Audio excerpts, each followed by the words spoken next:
be a moderator for this session. First and foremost, we would like to express our deepest gratitude on behalf of all Youth Leader Fund members to the Japanese government for making this program possible, as well as to UNODA and UNITAR for their dedication in organizing both the program and this meaningful tour. Before we begin, I want to take a moment to recognize that today is International Day Against Nuclear Tests.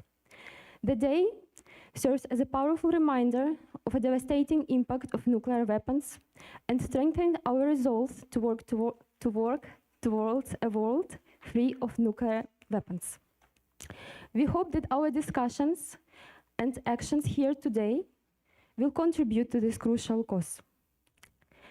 We would like to extend our heartfelt thank you to all of you for joining us in person despite challenging weather conditions, as well as to those who are joining us online. Today is more than just a conference. It is a reflection of our leadership and our journey, which will be showcased in many forms and layers.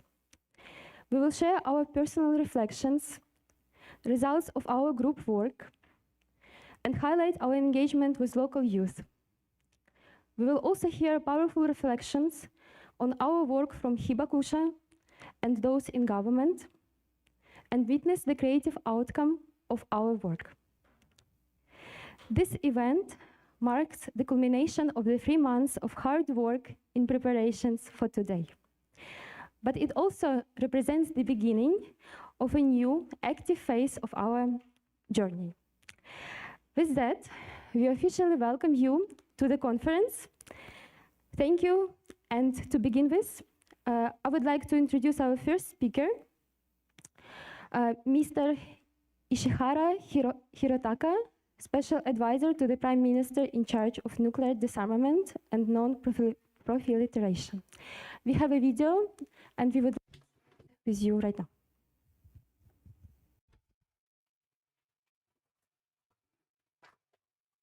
Dear participants of the first cohort of the Youth Leader Fund for World Without Nuclear Weapon visiting Japan, my name is Hirotaka Ishihara, Special Advisor to the Prime Minister of Japan in charge of nuclear disarmament and non-proliferation issues. This study tour, which has brought together participants from more than 40 countries around the world to Nagasaki and Hiroshima, will finally come to a close this youth conference and the subsequent certification ceremony. I understand that you have experienced a variety of events and activities during the study tour, starting with the opening ceremony in Nagasaki and followed by Hibakusha testimonies and visit to Peace Memorial Parks and the Peace Museum in Nagasaki and Hiroshima. I'm sure that you had a lively discussion with youth in Nagasaki and Hiroshima toward the realization of a world without nuclear weapons, based on both what you have learned and reflected on during the online training program and what you actually saw and felt during this study tour. Needless to say, the international security environment has been deteriorating, and then the visions within international community over nuclear disarmament have only become greater. However, this is precisely why we must not stop taking steps toward a world without nuclear weapons. I am convinced that it is very meaningful that the youth like yourself from various historical, political, and cultural backgrounds, including nuclear weapon states, non-nuclear weapon states, regions affected by nuclear testing, and conflict-affected states, have invested precious time to participate in this program. We hope that you are proud of your efforts.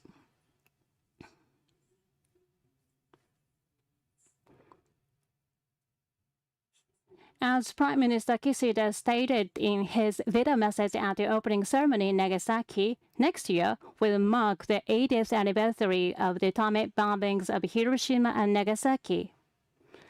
As the Hibakushas are aging, the role of the younger generation, such as yourselves, is becoming even more important in conveying the realities of the nuclear weapons used to the world.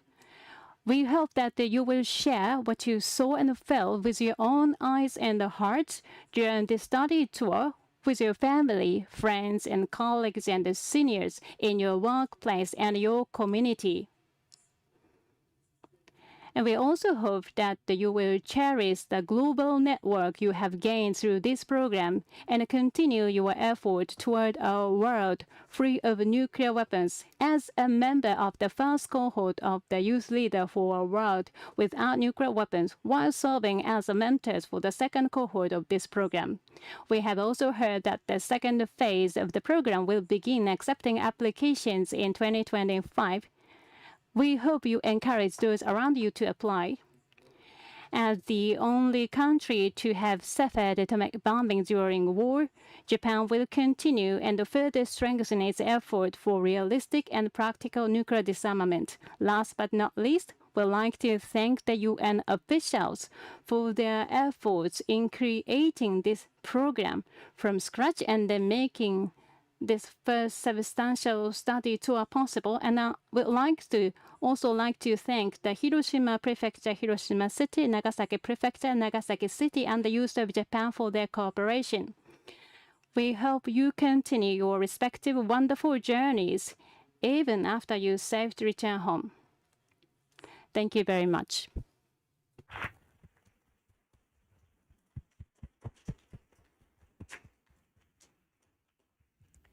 We thank Mr. Ishihara Hirotaka. Next, we will hear from Ms. Ayumi Kurihara, representative from Hiroshima Prefecture, who is joining us here in person.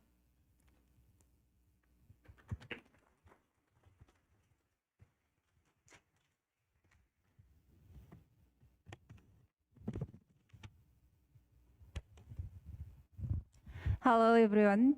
I'm Ayumi Kurihara, Chief of Hiroshima Prefecture International Affairs and Peace Promotion. Since Governor Yuzaki has to stay at the office to prepare for the disaster response to the big typhoon, so I will lead the message on his behalf. I'm very pleased that the Youth Conference will be held with the participation on the Youth Leader Fund for a World Without Nuclear Weapon Program participants, UNITAR youth ambassadors, and many members of the general public from within and outside of the prefecture. It is really unfortunate that the typhoon shortened your stay in Hiroshima and some scheduled events were canceled. I'd also like once again express my sincere appreciation to all those involved in organizing the conference under these difficult circumstances. On August 6, 79 years ago, the city of Hiroshima was reduced to ruins and many lives were lost as a result of the first atomic bombing in human history. We, the people of Hiroshima Prefecture, have never forgotten this tragedy and the ongoing suffering of Hibakusha, and have strongly campaigned to the world to recognize the inhumane nature of nuclear weapons and to realize a permanent world peace without nuclear weapons. But now, more than ever, the world faces the risk of the use of nuclear weapons due to factors including Russia's invasion in Ukraine. In addition to the severe international situation, the Hibakusha, who have been passing on their memories to the next generation in hopes of nuclear abolition, are aging, and opportunities to hear directly from Hibakusha about their experiences are disappearing. At today's youth conference, the youth will present the Youth Declaration, the result of their discussions on the promotion of nuclear disarmament and non-proliferation, and the realization of a world without nuclear weapons.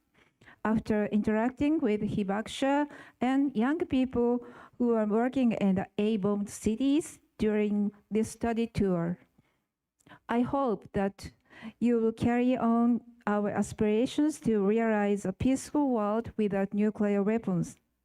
I trust that youth declaration to be presented today will raise public awareness and encourage many people in Japan and abroad to see nuclear issues as their own matters of concern. And I also believe that this will lead to a people's sympathy, motivating world leaders and changing the framework of international community regarding nuclear weapons. I wish you a successful youth conference and a safe trip back to your home country. Thank you very much.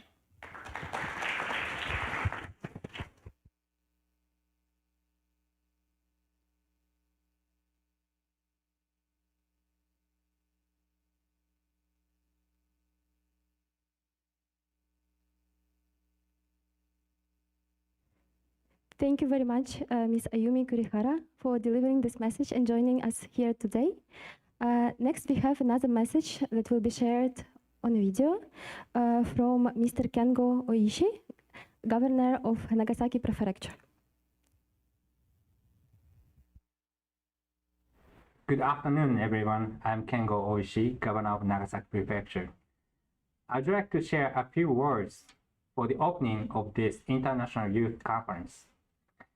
I was looking forward to attending today, listening to all your presentations, but I unfortunately could not make it due to other duties. All of you, the youth leaders, visited Nagasaki Prefecture on this Monday and Tuesday to learn the realities and consequences of using nuclear weapons by listening to first-hand experiences of Hibakusha and visiting our atomic bomb museum. During the discussions with the Nagasaki youth delegation, I believe you learned a lot by exchanging opinions with people from different walks of life and nationalities. I also enjoyed so much talking to all of you at the reception. Today, I know that you will be giving group presentations and announcing the youth declaration. I look forward to seeing what you have learned in Nagasaki Prefecture.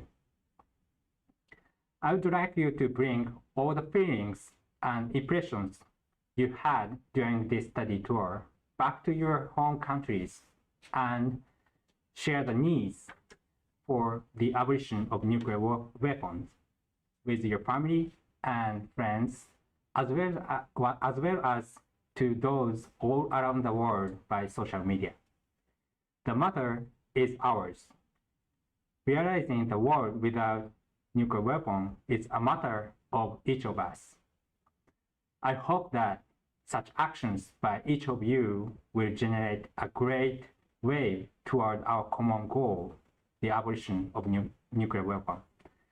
Furthermore, I expect that this study tour will become a big opportunity for people all around the world to share the strong desire to make sure that Nagasaki remains the last place to suffer an atomic bombing.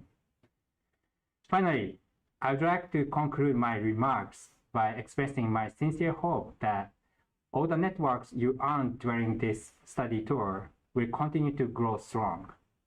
I'm wishing all of you a great success in future endeavor. Thank you.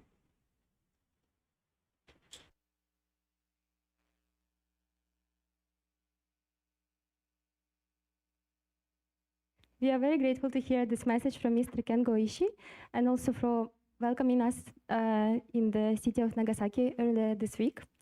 Now I would like to invite to the floor Mr. Shukurgilji Muradov to deliver a message on behalf of Youth Leader Fund members.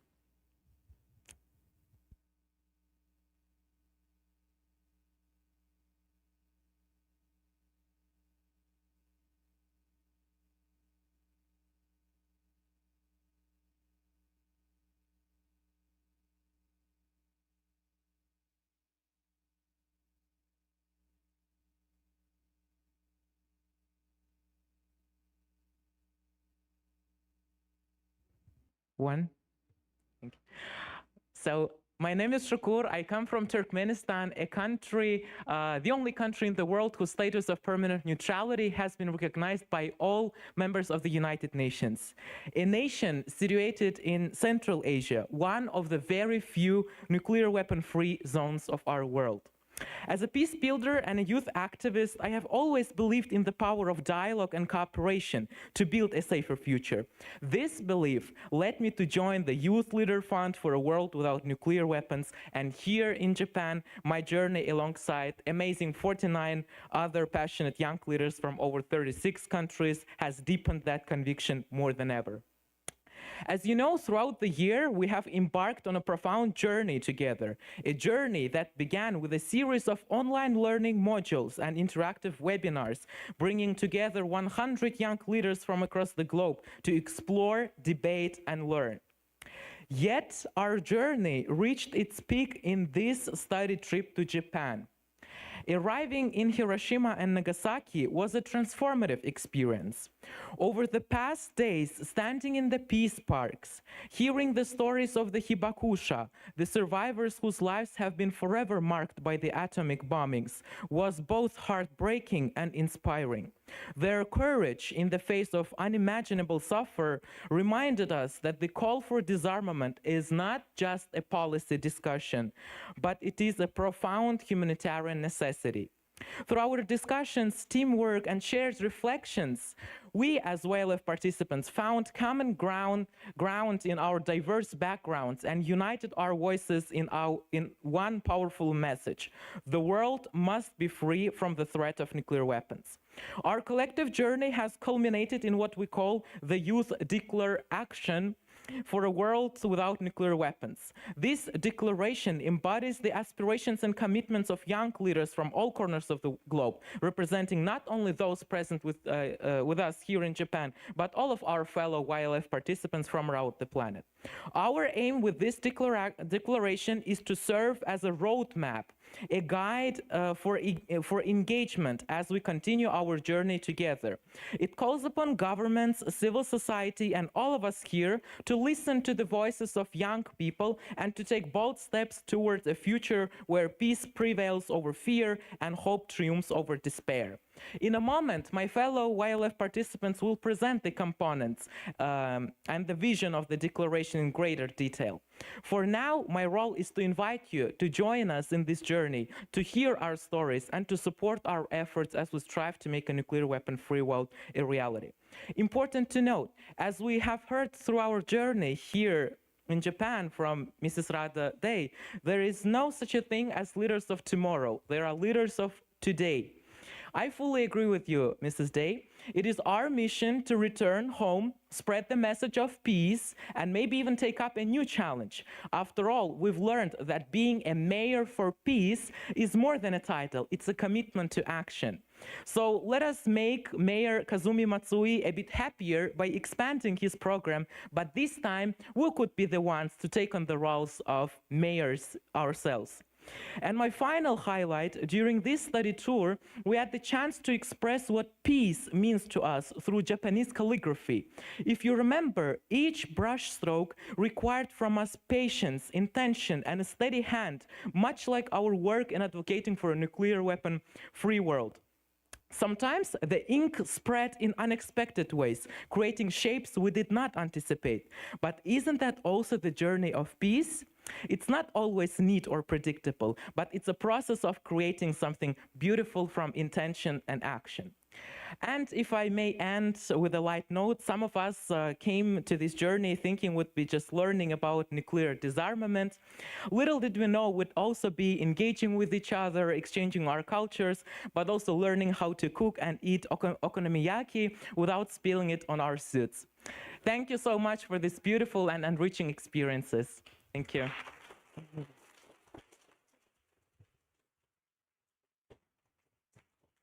Thank you so much, Shukur, for such an inspiring and incredible message. So now we would like to go to the next segment, where we will introduce the results of our group work and talk more about declaration. So now I would like to welcome to the stage members of our political outcome organizing group. Dear Risa, Ulis, and Umayma. Could you please join me here?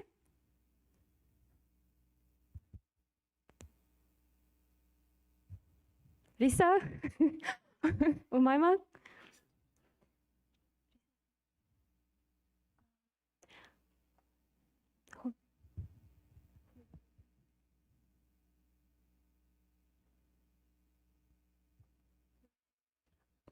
Sorry about that. So I would like to pass the mic to my fellow Youth Leader Fund member and friend, Ulis.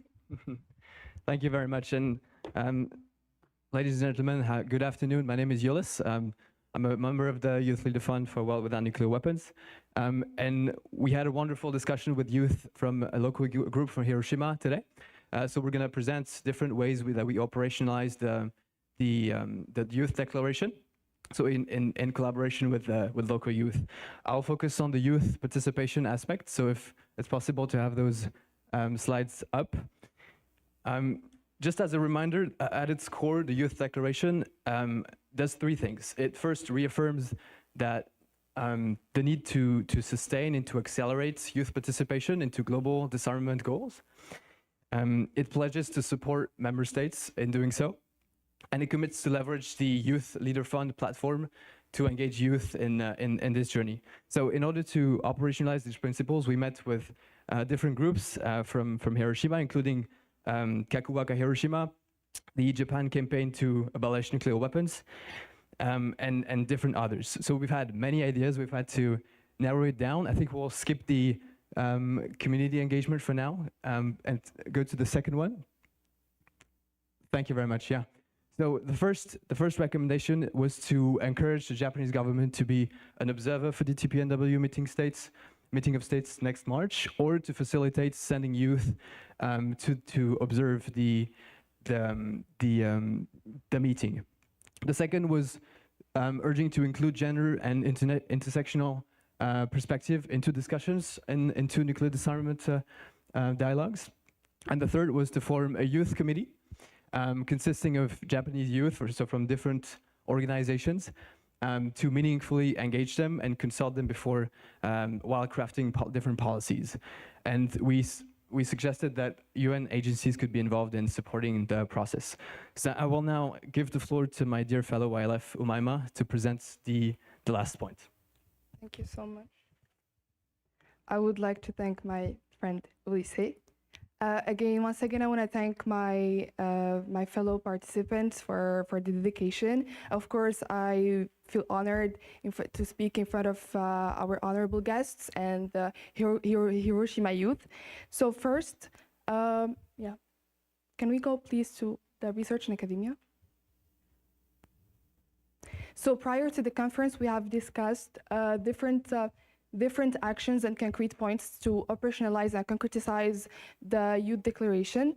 And we've had many points, but we focused only on these 3 points because we found them very striking. But of course, post-conference, we are eager to try to review and elaborate on the other points and initiatives. So first, we have the advocacy for the establishment of peace libraries in schools and academic institutions where people can research, discuss, and share perspectives on peace, conflict, and disarmament. So basically, these peace libraries should have resources ranging from different topics that are very critical to nuclear disarmament and weapon and peace.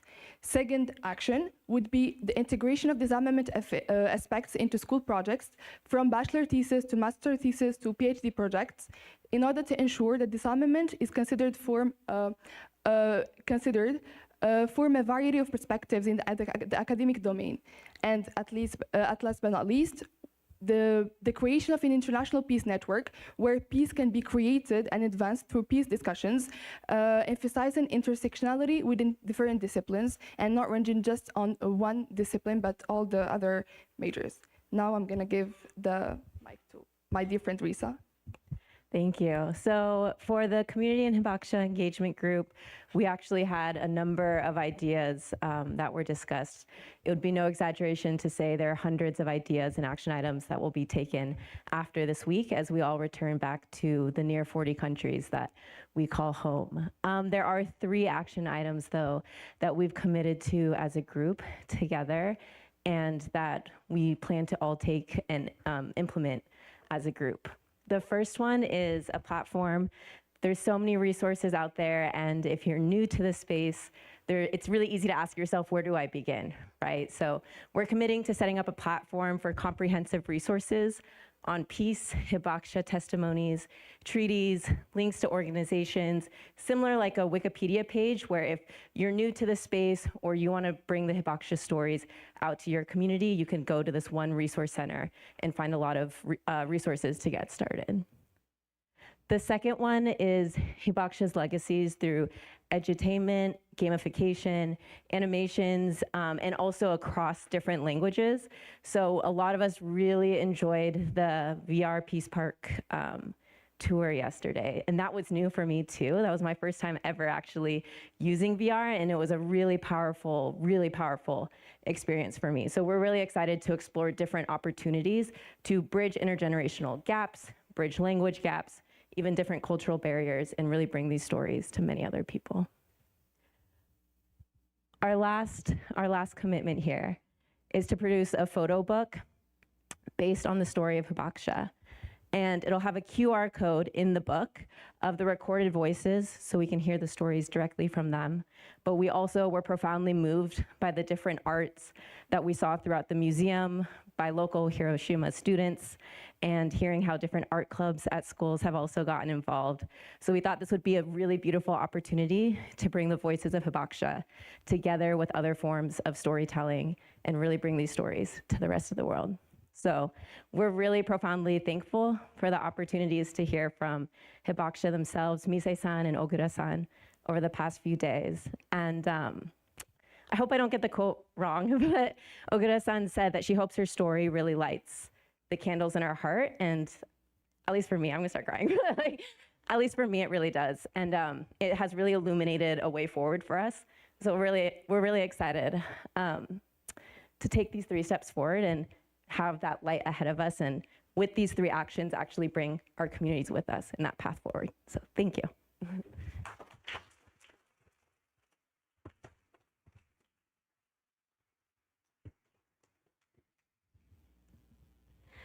Now we would like to invite to the stage Ksenia Pernavska to represent results of our creative outcome group and share more about this exciting project that they had.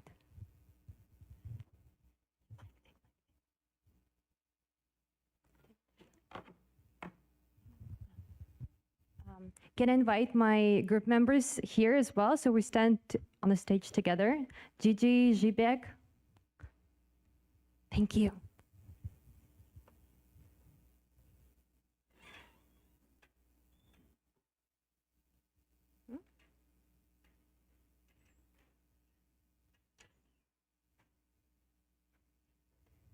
Okay. So dear YLF participants, esteemed members of the UNODA and UNITAR teams, and distinguished guests, thank you for being here today with us. It's a great honor to have you all here attending our conference. My name is Ksenia Pernavska, and I come from Russia. I work as a research consultant at the Austrian NGO Open Nuclear Network. It is an immense honor to stand before you and present the creative outcome of this incredible journey we have shared together. A journey that has been so much more than just a conference, a study tour, or a learning course. It has been a transformative experience that has connected us all in ways I could have not imagined. And here I stand together with my group members, Zhibek and Gigi, with whom we came up with a great idea that I'm going to tell you about a little bit in the following remarks. Our team wanted to create something that truly reflects the diversity of our group, the richness of our backgrounds, and most importantly, the bond we share in our commitment to nuclear disarmament. And today I'm proud to unveil our collaborative art initiative, the Global Cranes for Nuclear Justice and Nuclear Disarmament. You can see it here. This map is more than just a piece of art, which, well, already sounds quite distinguished, right? It is a powerful symbol of our collective journey and commitment. Every one of the 100 cranes on this map represent 100 Youth Leaders Fund participants from 67 countries. both nuclear and non-nuclear weapon states. It shows that 67 countries are illuminated by at least one of us, an advocate, a researcher, an activist, a lawyer, a pharmacist, a journalist, a diplomat, a teacher, an artist, you name it. There are so many of us. And we are united under a nuclear umbrella, not the one we're all too familiar with, but rather an umbrella of nuclear disarmament and justice.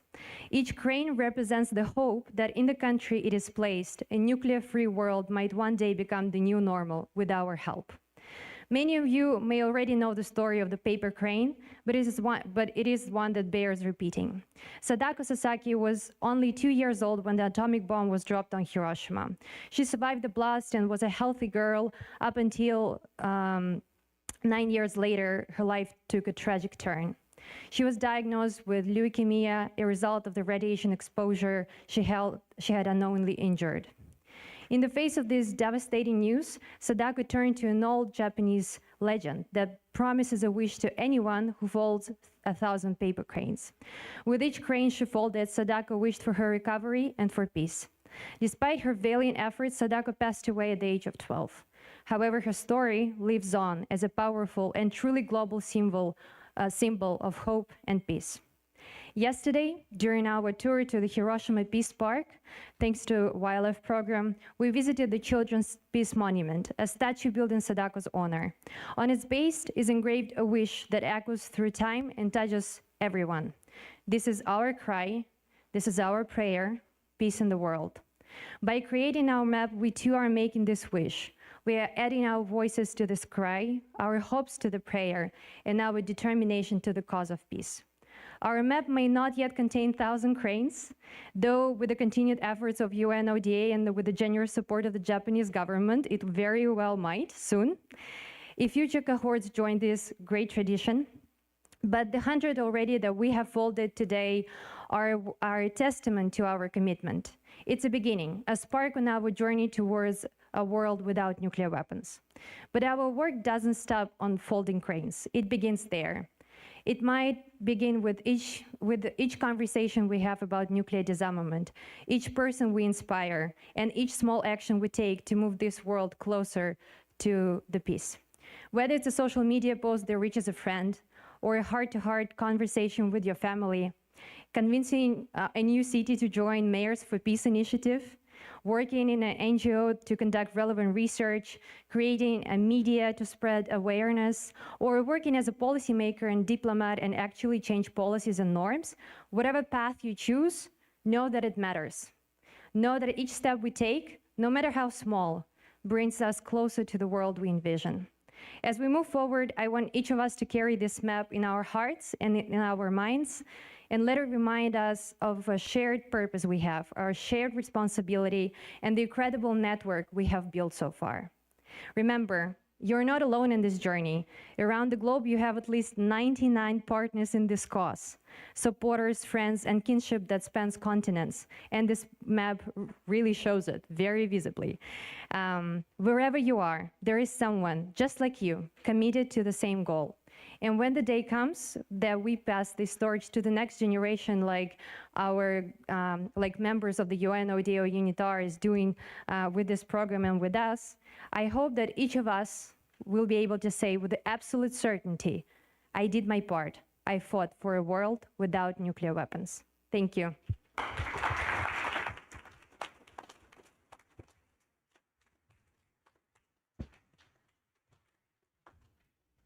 Thank you, Ksenia, Gigi, and Zibek. Now, moving forward, we would like to proceed with the presentation and adoption of the Youth Declaration. Elisa and Pranavan, I would like to invite you to the stage.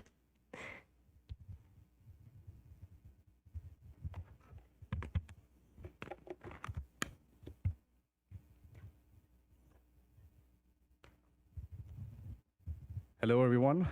My name is Pranavan, and I'm from Denmark. Salam Sejahtera. Hi, my name is Alisa. I'm from Malaysia. And we are honored to present the first ever declaration for a world without nuclear weapons. I would now like to present the declaration.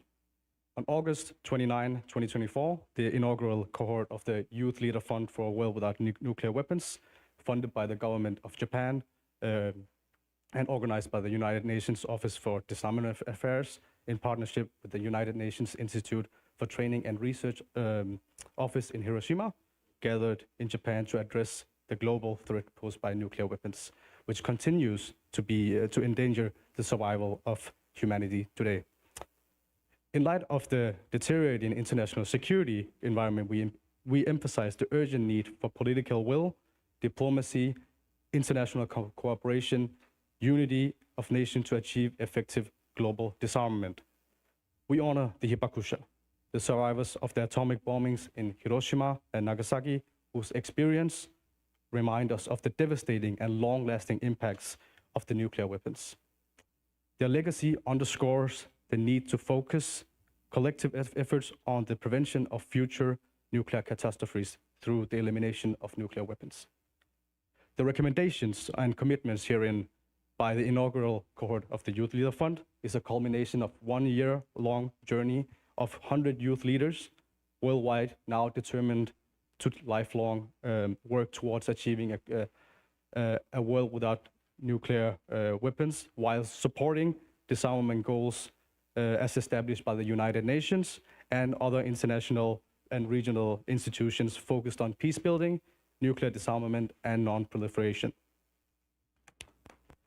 These recommendations and commitments are based on 3 pillars.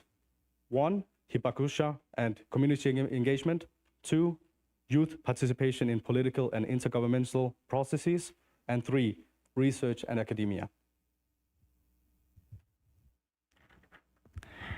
Recalling the United Nations General Assembly Resolution 7464, 7645, and 7831 focus on youth disarmament and non-proliferation, as well as the milestone United Nations Security Council Resolution 2250 on youth, peace, and security, and its subsequent resolutions on the topic. Celebrating the collective contributions of member states, think tanks, youth organizations, foundations, educational institutions, civil society, and other stakeholders towards advancing nuclear disarmament and non-proliferation, and welcoming them to endorse and cooperate with us in implementing the following actions to achieve a world without nuclear weapons. Determined to support the safe, secure, and responsible use of nuclear energy for the advancement of humanity and the preservation of our planet, acknowledging its significant benefits to humankind when utilized exclusively for peaceful purposes.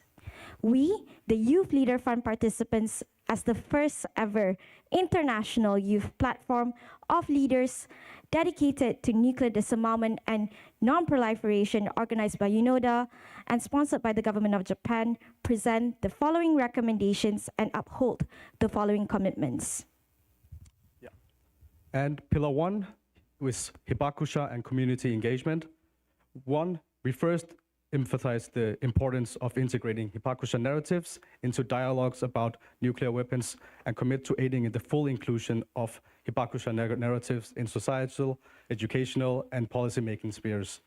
We will continue to pursue our advocacy efforts of engaging with member states with the aim of ensuring that Hibakusha, as well as other affected communities and marginalized groups, including but not limited to women, youth, indigenous populations, persons of color, with disabilities, economically disadvantaged individuals, particularly those living in rural areas, are informed and consulted at relevant international fora on nuclear disarmament and non-proliferation matters. Secondly, we recommend community-led initiatives that raise awareness of the humanitarian and environmental impacts of nuclear weapons and commit to support and collaborate with ongoing and future initiatives by affected communities through the Youth Leader platform. Third, we call upon member states and relevant parties to honor affected communities in line with international obligations and express our determination to work with our respective governments in raising awareness of the long-term impacts of nuclear weapons use, focusing on disciplines including, but not limited to, the environmental, political, health, and historical, cultural consequences of nuclear weapon use. So we urge the transparency and accountability regarding nuclear policies by prioritizing by member states. We will now move on to Pillar 2 on youth participation in political and intergovernmental processes. First, we reaffirm the importance of sustaining and accelerating youth participation in achieving global disarmament goals. We recognize and endorse the vital contributions of global youth-led initiatives at all levels towards advancing nuclear disarmament. We pledge to engage with participants of the Youth Leader Fund and other programs of the United Nations, particularly UNODA, to work on collaborative projects while urged world leaders to consider our collective voice, which calls upon member states to meaningfully engage young people in their work to strengthen international, regional, and national nuclear disarmament commitments. Second, we pledge to actively support member states and international and regional organizations to prioritize and ensure the meaningful inclusion of youth representatives in all diplomatic and political processes related to nuclear disarmament. We will support opportunities for youth dialogue and engagement and actively participate in international discussion on nuclear disarmament and non-proliferation, ensuring the continuous engagement of youth. We also commit to the empowerment and mobilization of localized youth efforts to lead grassroots movements, directly engaging fellow youth members in significant actions that can shape nuclear policy discussions. We encourage the fostering of intergenerational dialogue and capacity building programs to equip youth with skills and knowledge needed for effective nuclear disarmament advocacy, supported by mentorship from peers, experienced practitioners, diplomats, and advocates. Third, we further commit to leveraging the Youth Leader Fund platform to foster regional and global partnerships, strengthen synergies, and promote meaningful engagement between civil society and member states. We look forward to enhancing youth participation in political and diplomatic processes and elevating the next generation of leaders to work for a nuclear weapon-free world.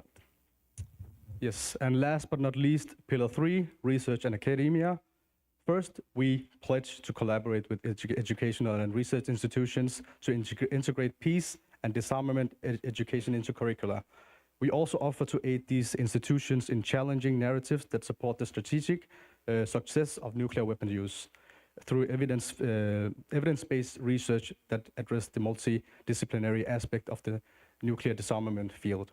Second, we pledge to advocate for the establishment of channels for exchange between young scholars and practitioners from military, diplomatic, and scientific fields to advance the forging of a robust legal framework on nuclear disarmament and non-proliferation. Third, we commit to promoting the partnerships and synergies with the research institutes and other relevant academic institutions to enhance the importance of an intersectional approach to nuclear issues, including, but not limited to, gender, decolonization, environmental matters, humanitarian concerns, scientific advancements, economic impacts, and emerging technology threats such as artificial intelligence, prioritizing human control in nuclear systems, and focusing on challenges posed by lethal autonomous weapon systems, information and communication technologies, missile technologies, and space-based technologies.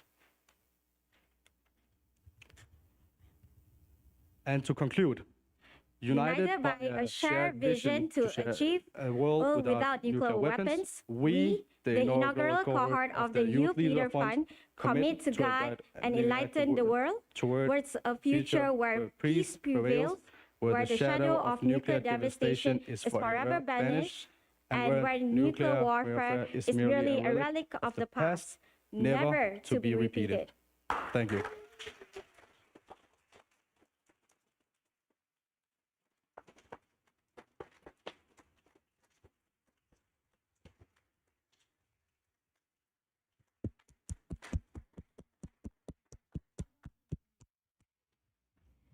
Thank you so much, Elisa and Pranavan, for doing justice to our declaration and such a powerful presentation.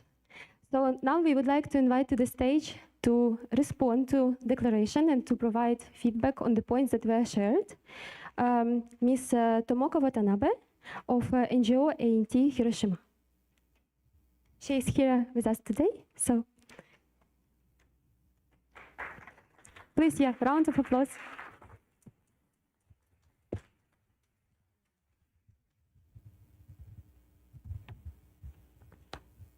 Hello, everyone. I was very touching and very, very exciting to meet you all. Thank you so much coming to Hiroshima. And my name is Tomoko Watanabe.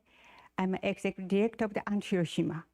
Anti-Hiroshima is a very small grassroots NGO that gets many inspiration from ABOM survivors.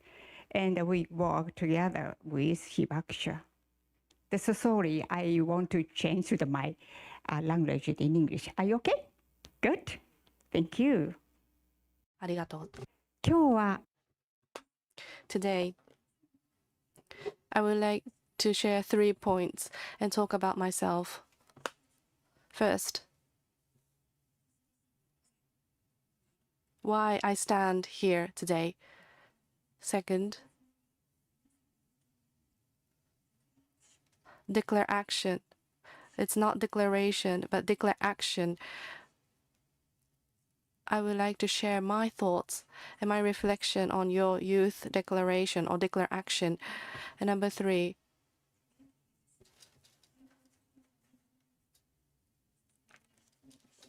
as a civil person engaging in nuclear disarmament and non-proliferation for 50 years, I would like to share my reflections. First, why I stand here. I was born in Hiroshima. My father and mother are both hibakusha, especially my mother. At the age of 15, she was a student, a nursing student at the Hiroshima Niseki Hospital. She did not return home. She was supporting and assisting the hibakusha. She devoted herself in supporting and assisting hibakusha at the hospital, and met and married another hibakusha, my father, and I was born under the both of them. I have 3 children, and I have a grandchild at age 5. We have lives passing down at the age of 60. When I reached 60, my mother talked about how she felt when she was pregnant, having me. She was full of anxiety and concerns, whether I would be born with good health, with any disabilities.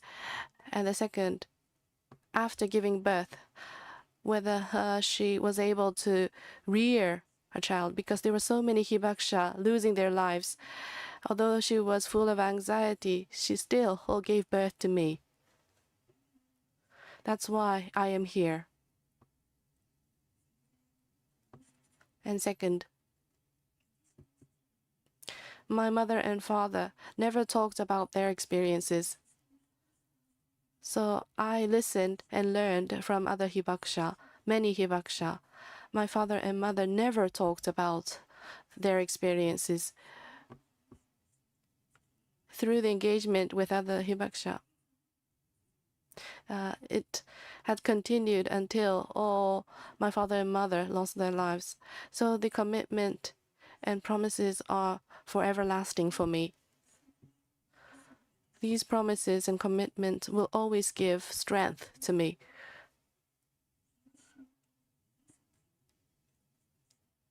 The YLF participants, you have walked Hiroshima and Nagasaki, and under that ground was the old Hiroshima city and the people who lost their lives. And you have walked above them, over them. So inside yourselves, inside your souls, their voices are reaching out to you, to deep inside yourselves. And I believe You wrote this youth declaration, hearing and listening to their voices. I trust you. And I believe in what you would accomplish and achieve for the world without nuclear weapons. I believe we are walking together in tandem. In your declaration,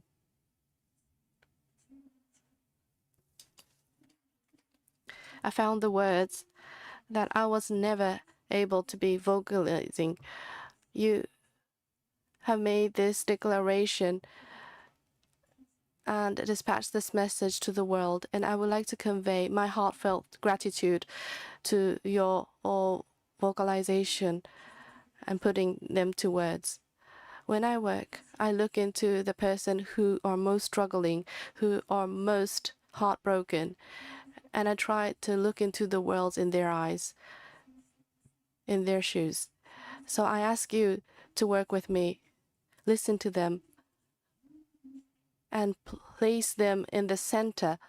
Look into the world from their perspective and think how the world should be. Another thing, I have so much reflections myself, but I'm only given 5 minutes. I try not to exceed, but may. You all have the strength and capabilities. You mentioned that you had a deep journey. It's not just a journey for a world without nuclear weapons. It's through your lives, your way of lives, your values, and what you choose to do. So I think you have taken all these factors into your consideration, because it's hard to participate in the efforts for a world without nuclear weapons. We have to have the strength and commitment to change and overturn how the world is. But I want to make this world without nuclear weapons. I want to make this world a peaceful place so that people can live without anxiety. I want to pass down such peaceful word to our children, and I need your strength and capabilities. Although my capability may be small and what I can do may be small, I want to work with you. So please guide me. I ask you to guide me and assist me. I will try to follow you, behind you. Lastly, I believe I will continue my path, so it's not just 50 years, but more than 50. But I would like to share my own experience with you, because it's important we have our thoughts and commitment for a world of peace without nuclear weapons, a sustainable world. So we need that strong determination, and I believe you all have that determination. But please keep it here. Keep it here. And it's a journey full of struggles and difficulties. And you will need the strength to withstand despair. I believe some of you may have gone through this despair, but we need the strength to overcome despair. And Hibakusha had taught me how we can overcome devastation, and also trust your partners, trust your friends.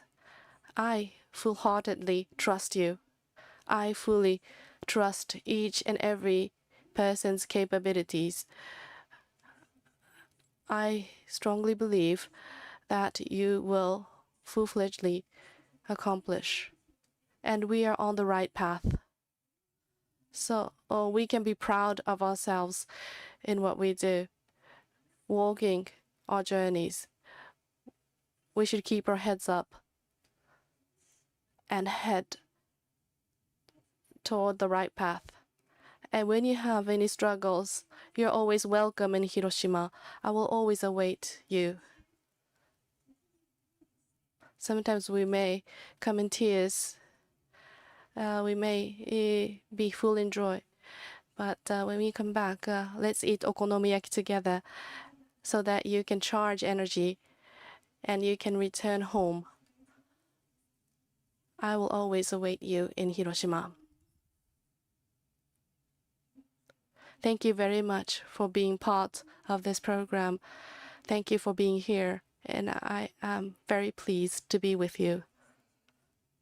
We are all friends and partners. Whatever may happen, we can achieve a world without nuclear weapons together. Please let me join you. Thank you very much. Thank you. ありがとうございます。 Thank you.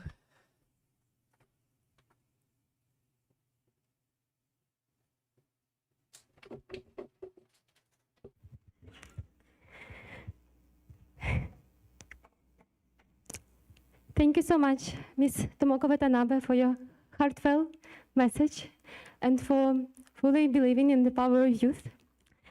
本当よ、ありがとうございます。Now, we are open the second segment of our conference, continuing our crucial discussions on youth leadership and nuclear disarmament. Our next speaker is Mr. Shiro Suzuki, the mayor of Nagasaki, who has prepared a video message for us.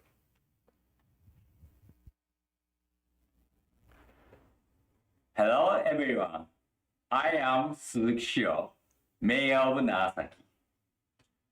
As we are now approaching the end of this 5-day study tour, I would like to congratulate everyone on the success of the climax of your tour, the Youth Leader Conference on Nuclear Disarmament.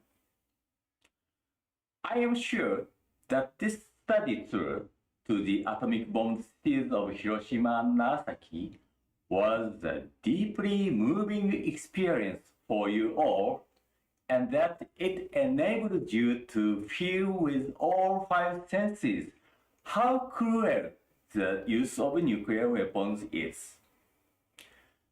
The declaration that just has been released strongly states that you will commit to guide and enlighten the world towards a future where nuclear warfare is merely a relic of the past. It clearly indicates that this has been a fruitful study tour indeed.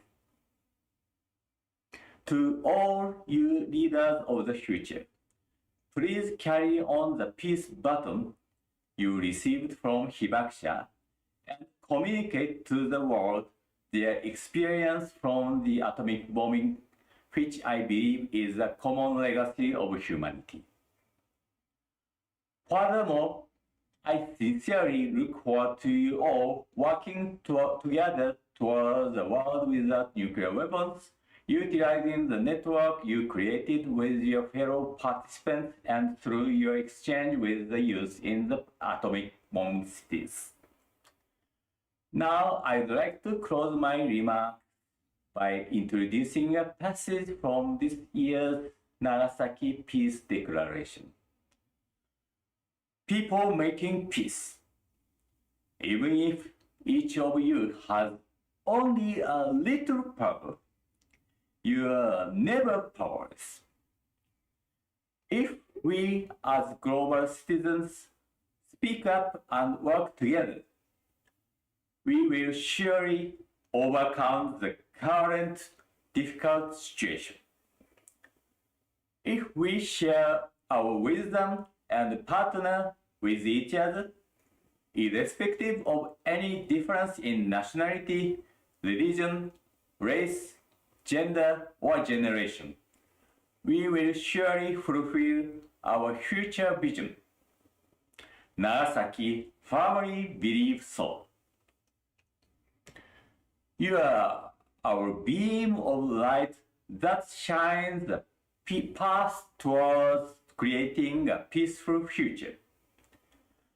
In order to ensure that Nagasaki remains the last atomic bombing site. Let's continue to advance towards our common goal. Thank you.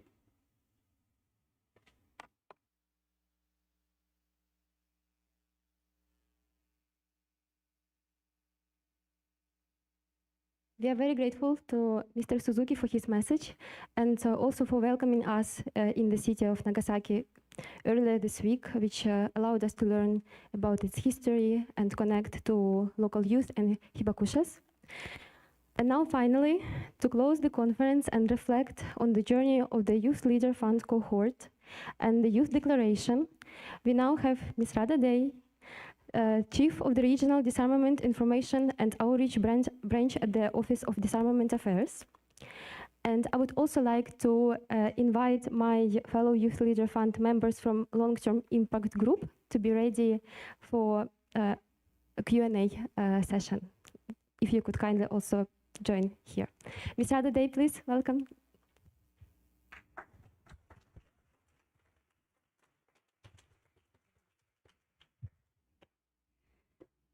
Thank you all.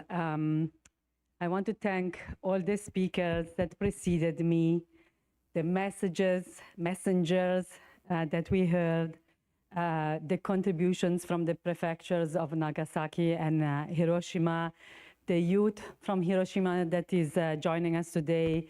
And I also really need to thank Chiso Mikami from UNITAR and her fantastic team. None of this would have been possible, including the many changes without her. As closing remarks, the youth leaders with us today, I understand, wanted me to give some reactions to their declaration. So you see, they're already being leaders because they're telling me what to say. And really, I don't know what else to add. I mean, there are much more important speakers that preceded me that have validated what you have produced. But my mom tells me that positive reinforcement is, there's never too much of it. So let me start from there. I'm going to make a couple of brief remarks on the process, on the form, and on the content of your declaration. Process, don't let anyone tell you otherwise, matters. I had the privilege of witnessing when you were still communicating only online, how you organized yourself to produce this declaration, how you consulted with one another, how you listened to one another, and how you tried to incorporate everybody's views. An organized, inclusive, transparent process is key to any agreement, any declaration or treaty that is to be sustainable. Then on the form. It has not gone unnoticed to myself or other speakers that you adopted a declaration. Action needs to be measurable. How do you address that action was taken and it was impactful? We are all very good at being aspirational and say what we would like to do, right? It's much more difficult to actually do. So I was very pleased with the presentation that demonstrated your initial thinking of the partnerships you will seek and of the very concrete, very specific measures that you intend to pursue, a sort of implementation roadmap. And as you implement the roadmap, as you add to it, I think Tomoko-san reminded us about something very important. Don't lose sight of the why of the people you're doing this for. And finally, on content. The areas you have identified struck me as relevant for 3 reasons. First, they very clearly relate to what you've learned throughout the program and during this study trip. I note here the section on the Hibakusha and community engagement, for example, which really is at the core of this program, as you've heard me say now ad nauseam for 5 days. Your motivation to secure a world without nuclear weapons may have set you on this journey, but again, to continue to stay on the path and on track, you must remember the reason why you have started this journey in the first place, and empathize with the Hibakusha who have suffered the catastrophic consequences of nuclear weapons. Second, they relate to what the United Nations and my office advocate for, with reference, for example, to your second pillar. Engagement at some point must translate into inclusion of voices, of views, into having the avenues to forge decision-making. And third, these pillars are mutually reinforcing. For example, they link the local to the global. They link research and academic work on the humanitarian consequences of nuclear weapons with advocacy. It is crucial not to treat the various aspects of nuclear disarmament independently and in a silo from other issues that are so interdependent. So I join those who have spoken before me to congratulate you, and I hope that the youth leaders that will follow you will work on and build on the solid foundations you have laid with your declaration. Until then, I think we can all say you can be proud of your achievements. Thank you.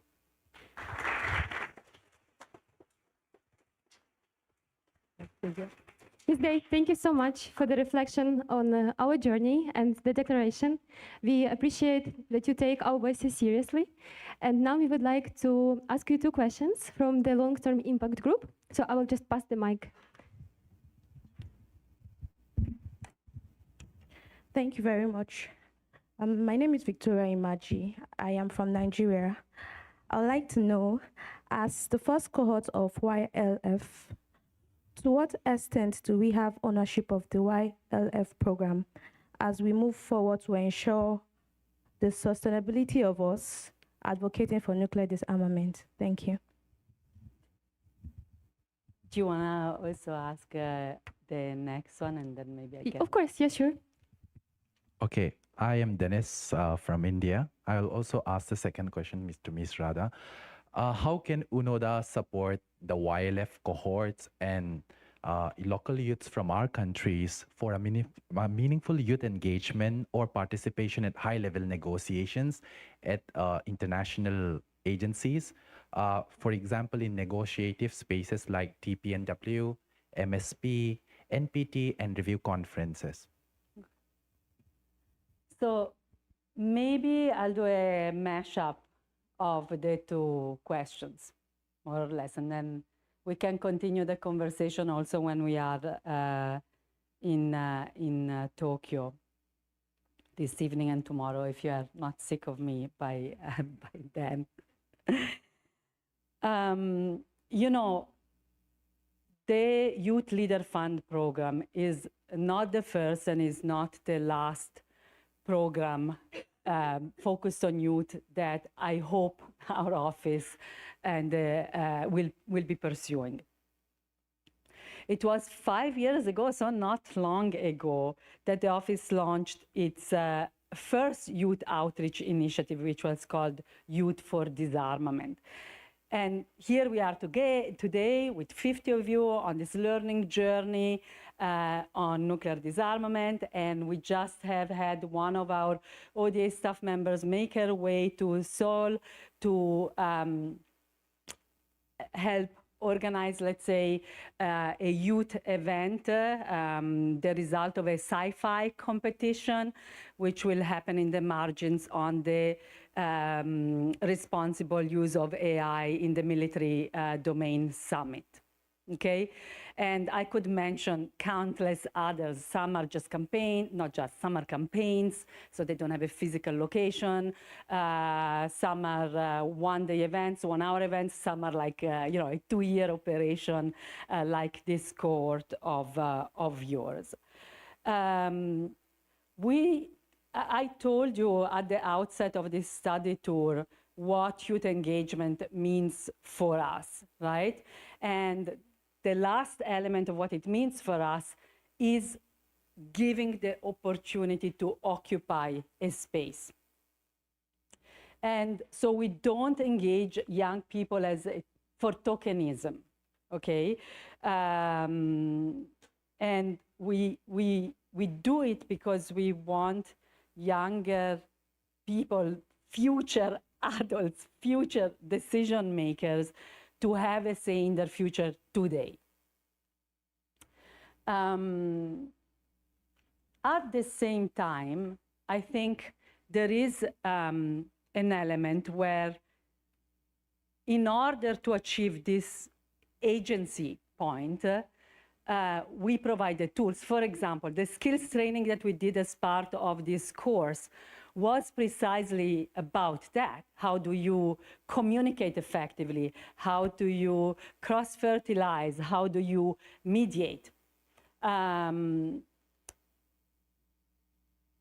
think there is an element of autonomy now that has to come in from those we invest in, right?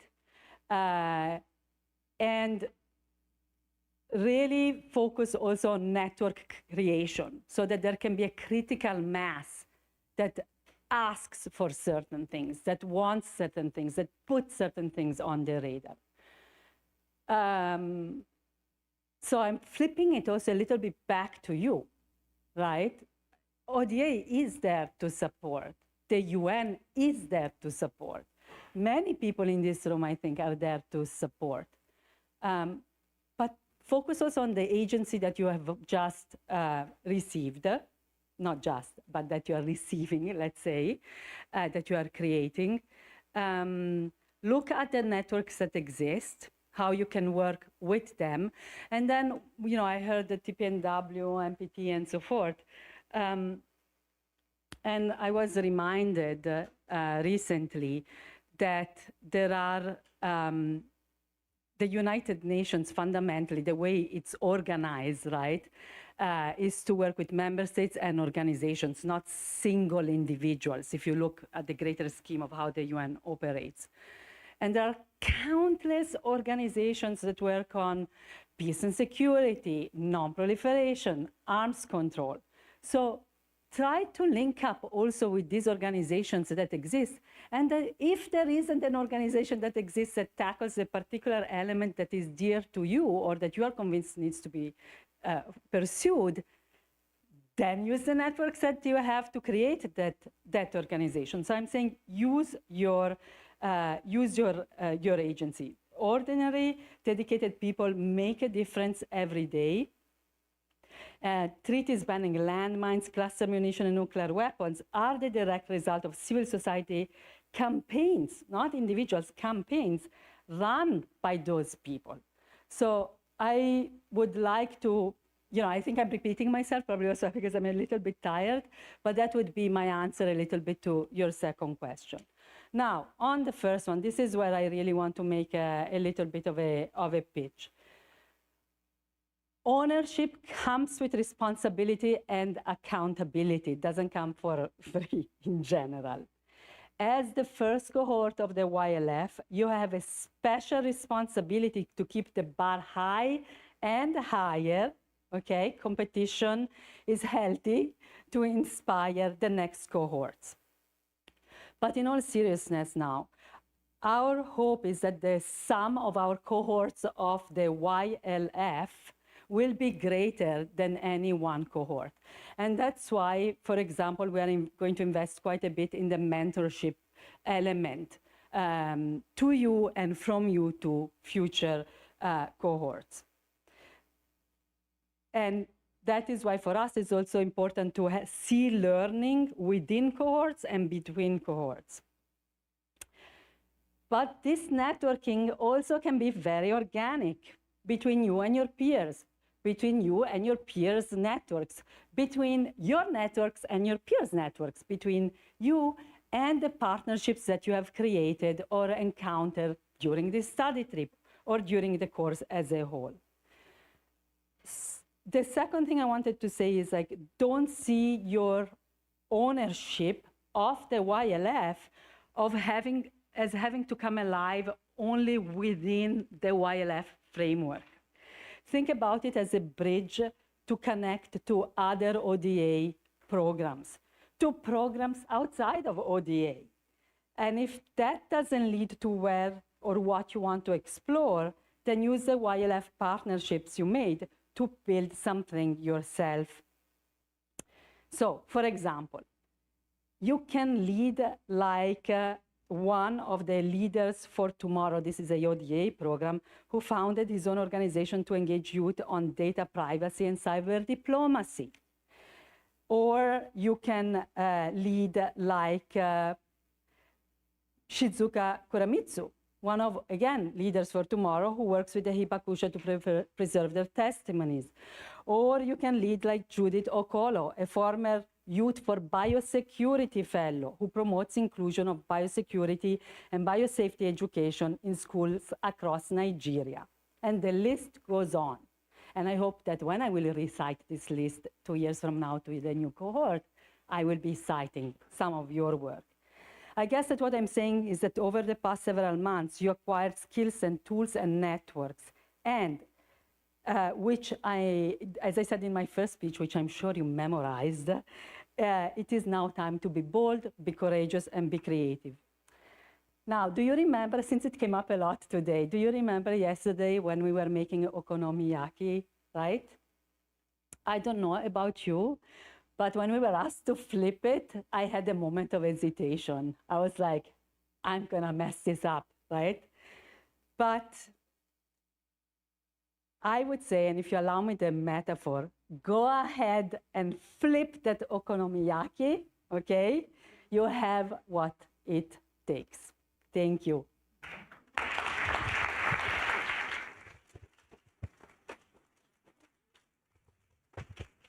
Thank you so much, Ms. Radha Day, for your reflection and for the word of encouragement to our cohort. I'm sure, knowing everyone in our group, that all the resources you have put into us, they will be transformed into meaningful change. And we are looking forward to the next steps, to the next projects and actions that we will create together as a cohort. So be sure that all your words of encouragement, they were heard. And yeah, so thank you again. And now, my Youth Leader Fund fellow member is joining me, Mariana. Welcome, maybe like a round of applause. Okay, so as we conclude the conference, we want to extend our deepest gratitude to all our speakers, participants, and especially to youth leaders who have contributed so meaningfully to today's discussions. Your voices are crucial in shaping a world free of nuclear weapons. Today, we have made history, creating what we hope will become a leadership story for years and generations to come. I know we will not stop. We will continue, and we need you alongside throughout this journey. Together, we are shaping a world free of nuclear weapons, and the momentum we built today will carry us forward. Thank you all.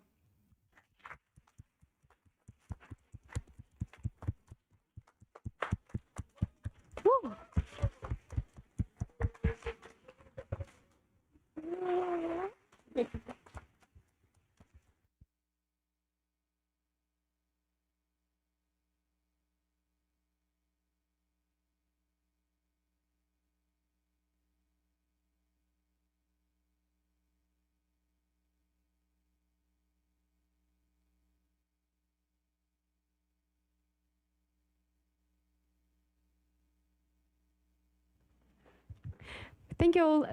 The conference is concluded, and thank you all again for your participation and being here today with us. We did it! Yay!